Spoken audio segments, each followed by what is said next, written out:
ഇതൊരു സാധാരണ ചൂടല്ല. നമ്മെ വേട്ടയാടുന്നൊരു അപകടമാണ്. നമ്മുടെ ജീവൻ പോലും അപഹരിക്കാൻ കഴിയുന്നൊരു പ്രതിഭാസം, എൽ നിനോ.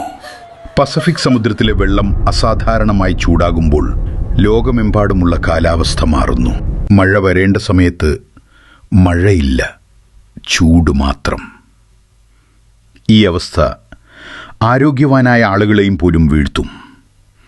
ദാഹം തോന്നുന്നതുവരെ കാത്തിരിക്കരുത്, അത് അപകടകരമാണ്. ഓരോ മണിക്കൂറിലും വെള്ളം കുടിക്കുക. കുട്ടികളും പ്രായമായവരും വെള്ളം കുടിക്കുന്നുണ്ടെന്ന് ഉറപ്പാക്കുക. രാവിലെ 11 മുതൽ ഉച്ചയ്ക്ക് 3 വരെ ഏറ്റവും അപകടകരമായ സമയം. ഈ സമയത്ത് പുറത്തേക്ക് പോകുന്നത് ഒഴിവാക്കുക. നിങ്ങളുടെ ജീവൻ ഏത് കാര്യത്തേക്കാളും വിലപ്പെട്ടതാണ്.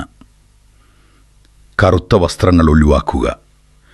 ഇളം നിറത്തിലുള്ള കോട്ടൺ വസ്ത്രങ്ങൾ ധരിക്കുക. കടുത്ത തലവേദന, ബോധക്ഷയം, ഛർദി, വിയർക്കാതെ വരണ്ട ചർമ്മം, ഇവ ഹീറ്റ് സ്ട്രോക്കിൻ്റെ ലക്ഷണങ്ങളാണ്. ഈ ലക്ഷണങ്ങൾ കണ്ടാൽ ഉടൻ തണലിലേക്ക് മാറ്റുക. വെള്ളം നൽകുക. വേഗം ആശുപത്രിയിലെത്തിക്കുക. മൃഗങ്ങളെയും മറക്കരുത്. അവർക്കും ഈ ചൂട് സഹിക്കാനാവില്ല. നിങ്ങളുടെ വീട്ടിന് സമീപം അവർക്കായി വെള്ളം വയ്ക്കുക. തണൽ ഉറപ്പാക്കുക. ഈ സന്ദേശം ഇവിടെ അവസാനിക്കുന്നില്ല.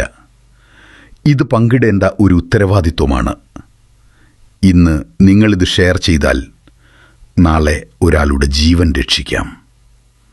ഓർക്കുക, നമ്മൾ ജാഗ്രത പാലിച്ചാൽ മാത്രം നമ്മൾ സുരക്ഷിതരാകും.